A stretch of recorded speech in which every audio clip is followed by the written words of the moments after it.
everyone, I played my first over the board tournament in quite some time this weekend, and I'm going to be recapping the games on YouTube, not necessarily looking at it from a what was the 100% best move to play, but talking you through my thought process, showing you the games. I had some games that I'm really proud of and some games that actually broke my heart. But yeah, this is the first of the games, and I'll be showing that at this timestamp over here if you're only interested in the chess. But if you're interested in the whole backstory, like getting back into overboard chess, the tournament format, details, different off the board things that were happening, I'll get through that first before we get to the actual chess part of the video. For those of you who are new here, I used to play chess very competitively. I used to play a local tournament like every single month. Once or twice a year I'd play international events as well. And then 2020 happened and over the board events just ground to a complete stop. There weren't really events happening in South Africa. When they did start to return again, I tried out one tournament back in March 2021, and I don't really recall enjoying the tournament that much. It was nice to see familiar faces and to play a little bit of chess, but I don't remember the games going particularly well. I remember just feeling so exhausted at the end of every single day. I didn't like playing with a mask. There was still a lot of concern at that stage. South Africa hadn't even started rolling out vaccines really. So there was a lot of concern about the COVID regulations. And overall, it wasn't a very pleasant experience for me. Having said that though, over the board events are starting to return again. And I haven't played since March 2021. So I thought, let me play another classical event and fully expect to lose a bunch of rating points, not to really enjoy the experience. But I'll try and make it that at least I'm losing some Chess South Africa rating points instead of FIDE rating points. And you gotta sometimes just get back out there, not enjoy the first couple of experiences, and then hopefully things improve from there. We also might have the Olympiad happening this year, and I would like to play if I'm selected for the South African team. So I just need to get more experience and start playing again. So I decided this was the perfect tournament for me to try. It was quite far from where I lived, but I thought weekend away to play chess, what could be better? Sometimes I do think I need to find better things to do with my life, but I'm joking, of course. So I thought, let me play this tournament. As I say, it was quite far away, so what ended up happening is I entered the section which was for 1600 plus rated players. Whether your Chess South Africa or your FIDE rating was 1600 or above, you were able to enter that section. And because it was far away, there weren't as many players who joined. So we ended up having a section which was only 7 players. And the rating range was really close. So I was the 3rd seed in the section with my rating of 1811. And the highest rated player wasn't 1900 and the lowest rated player wasn't below 1600. So a really tight range of ratings. A lot of players who I've played before, I haven't done very well against them before. And I didn't have very high hopes for the tournament. The format of the tournament, it was 4 rounds on the Saturday and 2 rounds on the Sunday. So it's a little bit weird of a split up, but it's so that the Sunday afternoon is a little bit freer and you can have the prize giving and everyone can get back home safely and organize themselves for the start of the week. And the time control was 60 seconds per side. No, that would be really fast. The time control was 60 minutes per side plus 10 seconds that were added per move, which is slower than Blitz, of course. And the 10-second increment, it sounds like it's a lot if you're used to playing blitz chess, but it ends up getting really fast and you get some mad time scrambles at the end. In terms of the actual playing the chess and the round 1 experience, so I arrived at the venue in a little bit of a fluster because it was an hour and a half drive from where I live to the actual playing venue. I left at I think I left at 7 o'clock in the morning. I'd had to wake up at 6 o'clock in order to pack and get everything sorted. And I had to get petrol en route, so a little bit of a delay. As I was driving along, I glanced across at my phone. Don't tell anyone, it was just a glance. And I saw then that people had said that the Google Maps was inaccurate to get you to the venue, and so that they gave directions, written directions for getting to the venue, but not along the route that I was taking. So most people were just going N1 there. I was coming up from the N2. So that stressed me out a little bit. I did get lost. I had to pull over in a super dodgy area 10 minutes before the round was starting, and I was where am I? How am I supposed to get there? Fortunately, I arrived 2 or 3 minutes before the round was about to start. Everyone was running late. It was a little bit crazy, so it wasn't too bad. I got to wolf down my breakfast. It had been a super windy road getting there, so I wasn't able to eat and drive as I was planning. And by the time the first round started, I was like, okay, it's fine. It's the first round. It is what it is. My opponent, I didn't know who my opponent was. I didn't know what his rating was. So I just hit it and I was like, let's see how this goes. I didn't have high expectations, so it was hard to be disappointed. I started off with the white pieces, and of course that means that I played e4. My opponent ended up, I found out afterwards, being close to 1700 in terms of rating. And as I say, it was a very nice game that I am quite proud of. They started off with b6, which was completely fine with me. I'd done no prep for the tournament.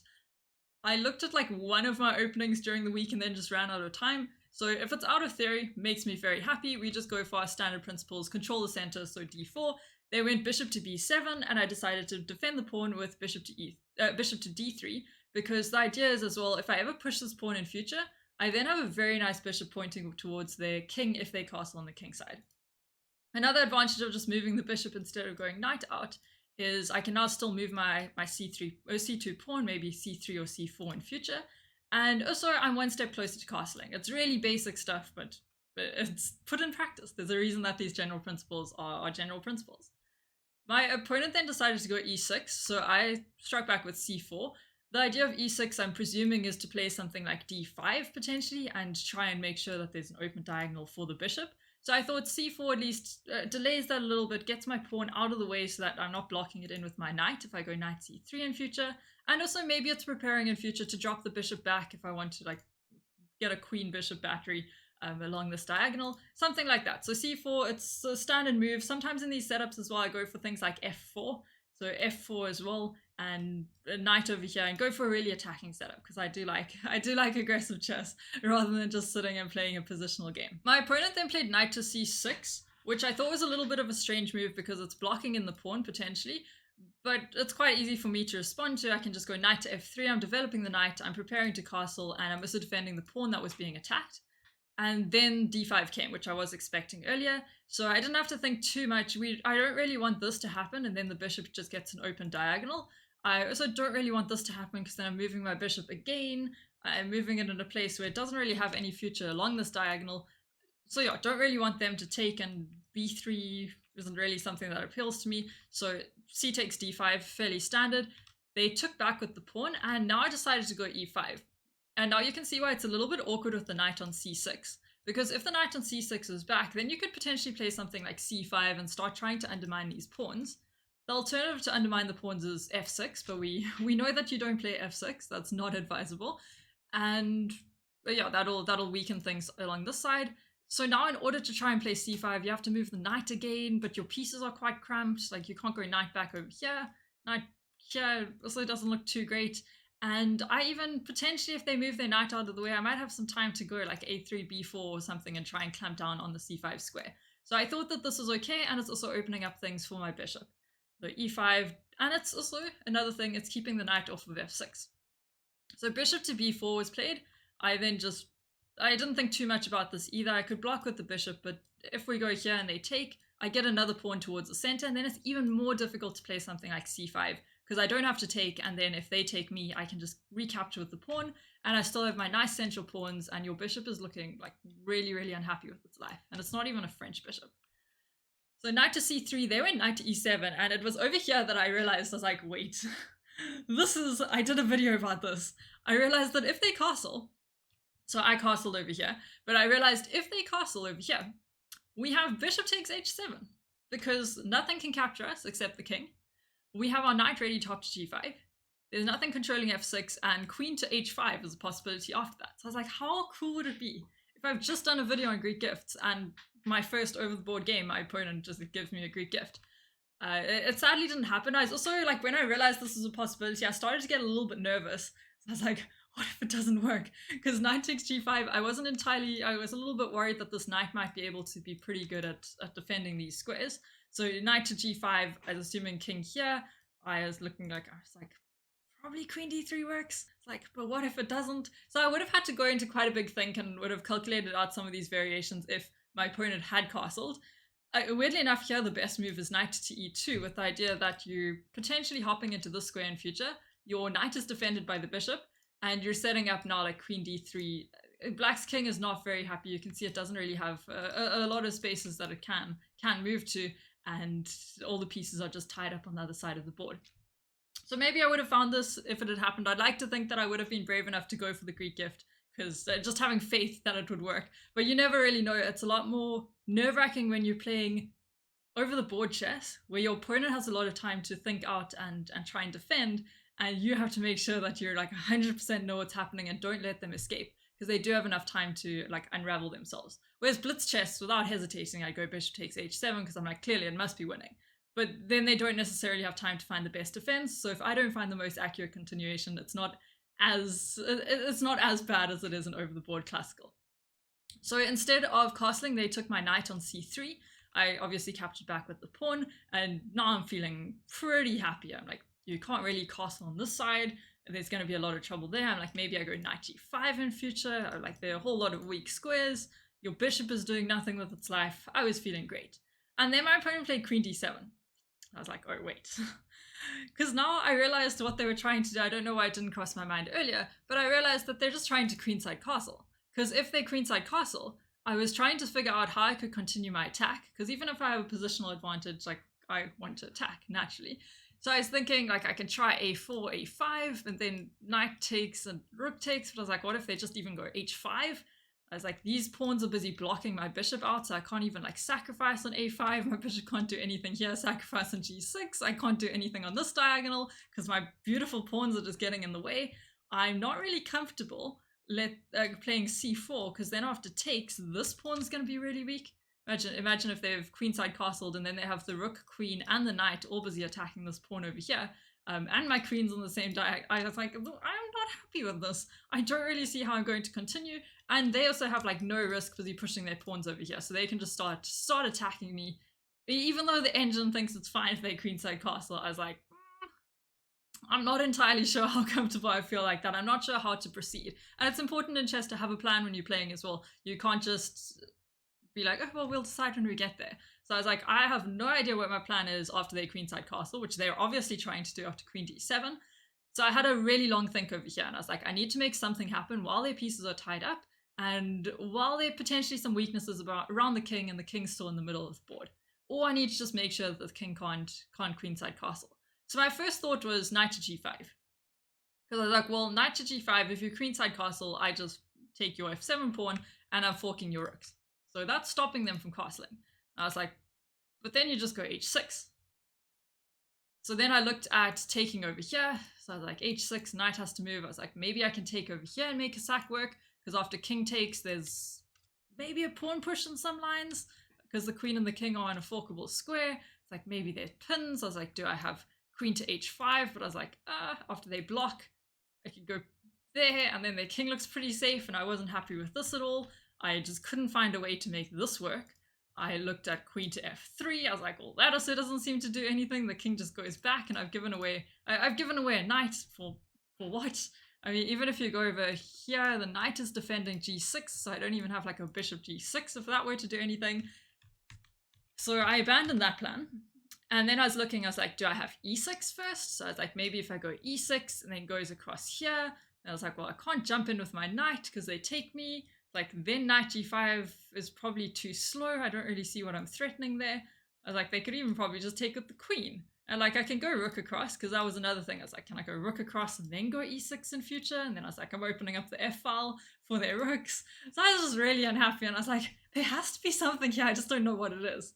And I then went back to the old saying that when you see that a tactic is not working, try switch up the move orders. We've seen this a lot in puzzles, that let's say if you take first with check and then you move your other piece in, the king escapes, but if you move the other piece, then there's no way to stop the checkmate. Things like that.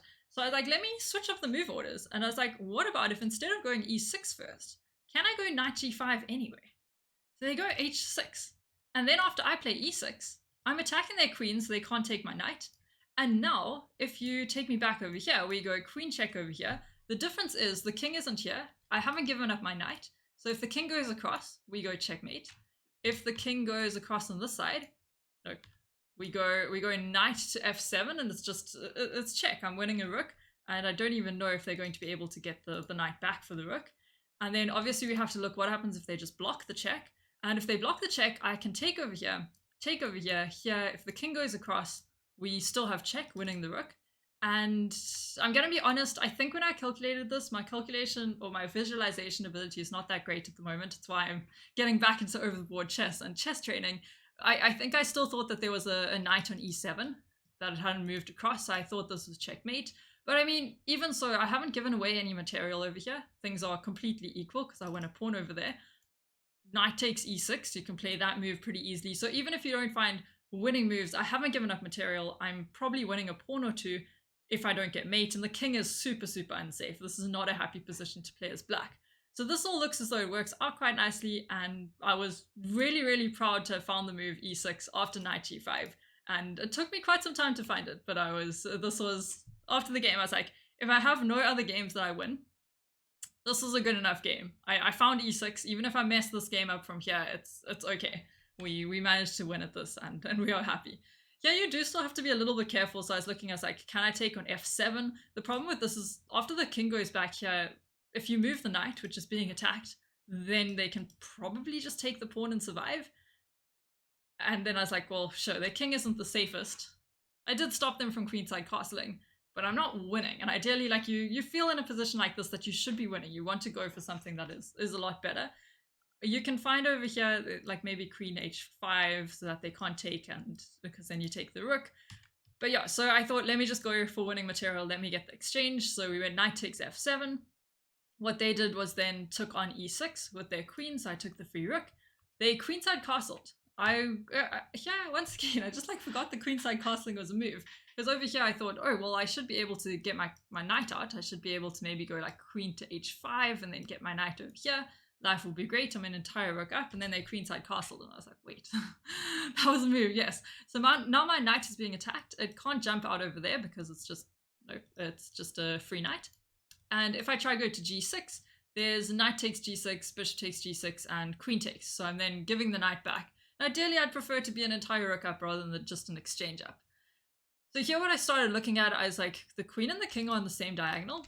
Maybe is there a way to make bishop f5 work? So I was trying to look at, is there some sort of world where I can go knight over here, the knight has to move away, and then I get to go bishop f5, but I just don't have enough time to set that up. I was looking at things like queen f3, and then I was like, well, then they just take this. And the knight's still defending over here. And yeah, I looked for a while to see if I could make anything work over there. I just couldn't see anything. And then I thought, wait, if the king and the queen are on this diagonal, and a key square over here is this one as well, something that like lines up all of these squares is this square. So if I could get my queen to g4 somehow, then first of all, I'm checking the king, if the king is still there. But then I'm also defending this g6 square so my knight can hop out safely. So I thought, let me first try, I can't go there immediately because free queen, and one of my resolutions for the tournament was to not blunder my queen for free. I'm not going to give any spoilers about if I managed to do that successfully or not, but right in this moment, I did not blunder my queen. So I thought, let me try and decoy the queen. If we go over here, in order to continue defending this square, because remember the queen's the thing that's stopping the knight from just hopping to g6, you have to go either here or here. And then I thought, well, then I can just go knight to g6. Actually, for some reason, I didn't see that the queen could go here. I just assumed queen to f6. Maybe just because it's looking a little bit more aggressive attacking the f2 square. And presumably black's going to look for some counterplay over there. So after queen to f6, I saw then I can go knight over here. I thought this was a little bit better than going check first. So knight takes, it just forces an extra couple of exchanges. And remember, when you up material, you want to be exchanging. So knight takes g6. If that happens, I just go queen over here. And the knight, very importantly, can't jump to one of these squares to block it, saving itself. So then the king has to go across, so the rook has to block, and then I can go take over here. I'm offering a queen exchange, covering these squares. The queen has to move to like an awkward square if it wants to stay on the f-file. And yeah, pretty happy with this. So that was the whole idea when I went knight to g6. My opponent obviously saw this as well, so decided to go king to b8, so it's no longer on a like checking square. So I continued to just trade pieces. So knight takes e7, I'm up a rook, might as well trade off pieces a little bit. And then here was another moment where I got to having like quite a big think. I was trying to decide what the best way was to proceed because, well, first of all, my opponent hasn't resigned. He has a rook down, he hasn't resigned, which means he has nefarious plans. And those of you who've seen my game against Jesse where I was a rook up and managed to draw that game, you can't relax. You can't just be like, oh, well, this is a one game, and then just blitz out moves and be happy that you're winning. That usually ends quite badly. I was like, how do I make sure that my opponent has no counterplay? Because there is an open f file. They do still have a queen and a rook, so maybe they have some attacking chances. If I'm not careful, if I play things like c4, they might be able to open this diagonal as well and cause some chaos. And they still have a knight, and knights are tricky. So you don't want to relax over here, and I was trying to decide how do I limit a counterplay and make sure that I 100% get the win. So one of the moves that I looked at was queen to f3. I was thinking if they do trade, it messes up my pawn structure, sure, but one of their attackers is gone. And also I'm now attacking the knight, so that is probably going to be a good thing. But then, and I know it's really silly because I'm up so much material, my back rank is actually quite safe. Like I have bishop to f1 to block any checks if necessary, but I was like, the only thing defending my rook is my queen. And if I go over here, and I'm presuming he's not going to trade queens, maybe he'll go across here or something, there might be some strange world, or maybe across here, some strange world where just the fact that my rook is undefended, and this rook is also undefended, that might cause me some problems, might cause me some back rank issues, and also another thing is just that my pawn structure would be messed up if they do take. So I decided against queen to f3. Then I was thinking, I was like, okay, f2 might be a weakness, so I was thinking, should I go bishop to e3? Then I was like, I'm turning my bishop into a big pawn, I'm also blocking off my rook's like open file. So I decided not to do that either. I thought it was a little bit more passive, and you don't want to play too passively and give them a chance to like reorganize themselves, come up with a plan and attack and potentially get a perpetual check or even a win. So I decided against this. This also looked quite passive, and then the bishop isn't really being defended. I can't go here with the bishop. So I came up with the move, and I'm quite impressed to see that the engine thinks this is the best move as well. It's not a really hard move to find, but it's a nice move. So bishop to a3, with the idea being that I'm attacking the knight. There's a fork over there, or would that be a fork? A double attack. So if I were able to take this in some strange world, there's that as well. I mean, maybe they move their knight out of the way and then move it again, and I get to get the fork in future. A big advantage though is that I'm connecting my rooks, so now I can go things like queen f3 without worrying about my rooks being attacked ever. And I was also looking at c5, and I didn't think that that was going to be a problem. So c5, I was like, I could take over here, they can take over here, it's all fine. If necessary, I can just move my bishop. I was like, I could even maybe take over here, but I felt like it should be winning, so I didn't do too much calculation. I just trusted my gut. And sure enough, they played c5. So I took over here, and then they did take on c3, which I had seen earlier but hadn't like properly calculated. And over here is now like, should I take this over here? But then I'm giving up the bishop, and I wasn't too happy with that. I felt like my bishop was quite good, and especially with the diagonals leading to the king, not like that though, with the diagonals leading to the king, I was like, maybe there might be something, and it would be a good idea to hold onto the bishops, even though this is getting a rook to the 7th rank. I also looked at just taking over here, but that doesn't work because unfortunately then after queen takes, the queen is defending this knight. So I think that's what my opponent might have seen and might have been trying to go for. So I came up with the move, which isn't the best move according to the engine, but it's the best, or I quite liked it as practical chances. I'm offering a queen trade, I'm connecting my rooks, I'm defending both of the bishops.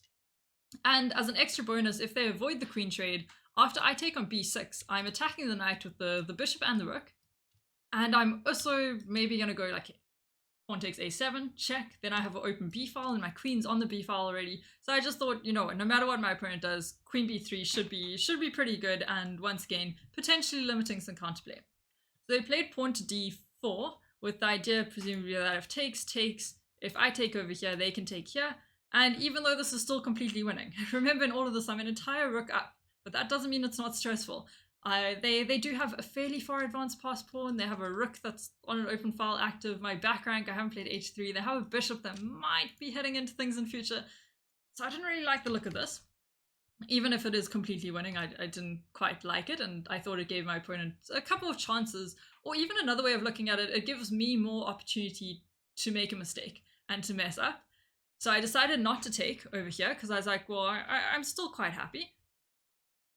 Crazily enough, the best move according to the engine, you can try figure this out yourself. I'm very impressed if you manage to spot it, because this is something that I would be far too scared to do. But the best move over here is rook takes e7. Which you're like, well, obviously, Rebecca, you're taking a free piece. Like, how could that be bad? But I saw queen takes a1. I saw rook takes e7, and I considered it for a second, and I was like, oh wait, I have a hanging rook, and I was thank goodness I didn't play play rook takes e7. The engine suggests you just go back with the bishop, and then you're completely winning this. Which I suppose makes sense, but from a human perspective, I would just be worried over here, this passed pawn, the bishop, my back rank, maybe the bishop over here. Actually, I think I did look at this. I was like, wait, what happens if this happens? Maybe I looked at this a little bit later. Queen g3 check. I wouldn't find that. This is too much more. Well, maybe I would, but yeah, just looking into this combination, I was not the happiest hanging the rook. So I decided not to do the best move over there. I thought, let's just keep it simple. We take on b6. If they take our queen, we can even potentially go, so let's say queen takes, we can go check. If they take over here, we go here, and now we're setting up a discovered check with our bishop. If they don't take us, we're still threatening to go here. We're threatening this a bunch of times. Sorry, not with the queen, with the bishop. It's hard to think about how we could lose this game. And the great thing over here was that my opponent resigned after c takes b6, so there was no way to lose the game at all. So I was very relieved that I won my first game. I was quite impressed when I looked at my opponent's rating afterwards. I was like, wait, I just beat a 1600. Like, that's not the worst thing. And it was quite a convincing win. I was super, super proud of my pawn to e6 move. Well, knight g5 and pawn to e6, that combination, because I don't know if I definitely would not have spotted that in a blitz game. And that's when I realized I quite enjoy the over-the-board chess, because you're able to get more into like actually thinking of ideas and following through and coming up with ideas that you don't necessarily come up with when you're just playing based on instinct. Because the knight g5, e6, although those were both like instinctual moves to me, they were instinctual moves that I'd look at, be like, nah, that doesn't work, and move on. So I was really, really happy with this game. And as I said, after this game, I thought, even if I lose the rest of my games in the tournament, I've had a really nice win over here. I enjoyed the game thoroughly. I was quite tired afterwards, but not as tired as I've been in the past. It was more like the tiredness from being up since 6 o'clock in the morning after only having a couple of hours of sleep. And yeah, overall just a very enjoyable game. And so I was keen for round 2. I will link the round 2 game over here. Wait, it'll probably be like all the way across on the screen because I'm not full screen at the moment, but I will link the entire game on the screen once it has been uploaded. Until then, there'll just be a placeholder, and I will also link the playlist of all 6 of my games. So thank you very much for watching. I hope you enjoyed the game, and stay tuned for the next 5 games. Bye.